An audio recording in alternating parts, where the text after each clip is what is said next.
freshman in his 4th season here in Eugene. Just recently given a 3-year contract extension.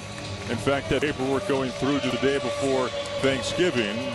Meanwhile, on the other bench for North Dakota, the green and white, Brian Jones in his 8th season, a former assistant of Steve Halford, current UCLA head coach. Well, we are underway here inside Matthew Knight Arena for North Dakota. They're looking to put behind them a thumping yesterday by the hands of Cal Poly. 70-43 was the final.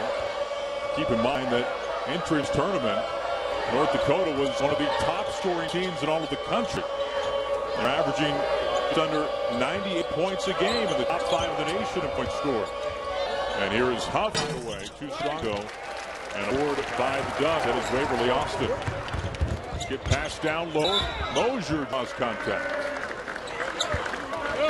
Mosier gets called for the travel on that time. And, right off the bat, Oregon wants to push tempo, force tempo, good with their defense and offensive transition.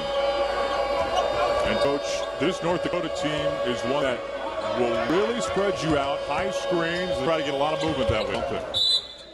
Well, they certainly do, and they run a system that they spread the floor. They do a lot of ball screens. They try to shoot the ball. They try to keep the pace moving fast, but they're outmanned in this game. Oregon, bigger, stronger, better athletes, and in essence really have better shooters too, so it's going to be interesting to see how they keep pace with the North Dakota in its 6th season in Division I basketball. Its 2nd year in the Big Sky Conference, previously in the Great West. 5 to shoot. Anderson from way deep. And here come the Ducks. Mosier loses the ball, but it stays Oregon.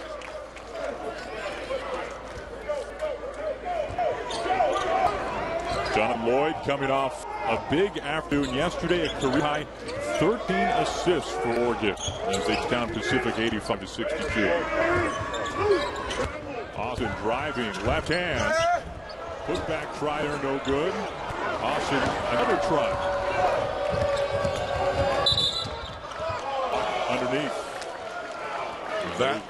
That was called a block again.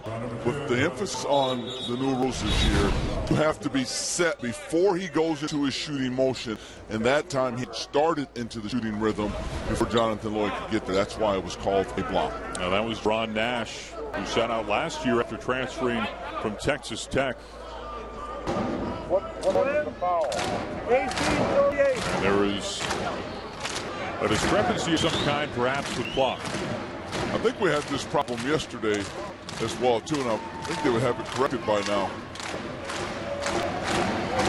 Meanwhile, Dan Alden will take advantage of this for very early substitution. Jason Calise comes off the fine to spell Jonathan Lloyd.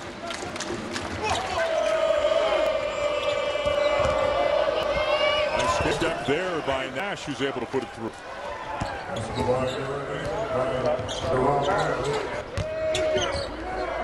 Oregon Ducks perfect so far this season. They enter the number 14 team in the country, 5-0. Joseph Young, what a season he's had after transferring from the University of Houston. Mosier, meanwhile, picks it up. Back to Young, too strong, and rattles in. Turnover, Young. Almost draws some contact. And the ball all over the place here at School Lock. Both teams are playing man-to-man defense. Oregon falls back into the 2-3 zone this time. Both teams, believe it or not, after playing yesterday, it looks like they're a little bit out of rhythm so far in the early stages of this game. And you would think the game yesterday, they would come out really in tempo and really ready to go in terms of rhythm. The line is Jerron Nash. Nash, third of the team for North Dakota, averaging just under 13 points a game. He's good with his first. Free throws were really an issue yesterday for North Dakota. Shot coach only 52% of the line in a game that they lost 70-43. They're a team that shoots the ball very well. They shoot the three real well. That's probably something I'm sure they worked on earlier today, is to get that free throw line and get an opportunity to get some shots up. Left one here is Young. Mosier out behind the arc. Underneath and a turnover. There's comes Nash, and North Dakota. Nash trying to lay it on the glass, and he does. You see another team, just like you saw yesterday when Oregon plays Pacific, a team that will attack you. If you give them a chance to get numbers on you, you turn over, they're going to come down. They're not going to set up. They're going to look to score, put the pressure on you to defend them. Deep three, no good. Controlled by the green and white. Here's Aaron Anderson, 5'10", maybe a generous 5'10". Nash slicing, loses it. Back the other way, Young high off the glass, center of the line. You know, we talk about Joseph Young a lot when he scores, but he doesn't score just by shooting jump shot. He does a big job defensively of getting out in the passing lanes, and he has an ability to finish, take the hit and finish at the hole. We saw yesterday he was responsible for a 7-point play. And how did he do that? He got the steal and he got the layup. There was a flagrant one foul on the layup, so he had 2 free throws. There's 4 points. Oregon got the ball back, and then he hits the 3 on the next possession. A 7-point play. I don't think I've ever seen that in college basketball. He made it look so routine. Young leading way this season offensively for the Ducks, averaging just north of 21 points a game. A good start here today. Ederson left wing. High, off the foot, and back the other way here is Young. Young, a bit of an awkward layup, but he gets it to five.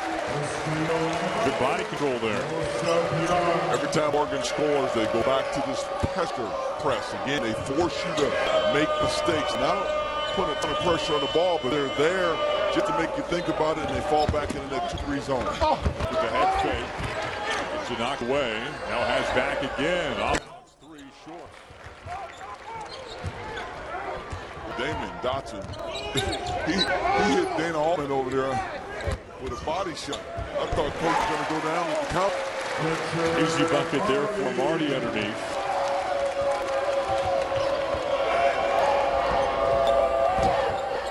Wet dragging, dishing, up underneath. And a foul. Joseph Young is one of those players that scores by threes. He gets layups, he gets mid-range game. But what I really like about him is his ability to get out and get in transition.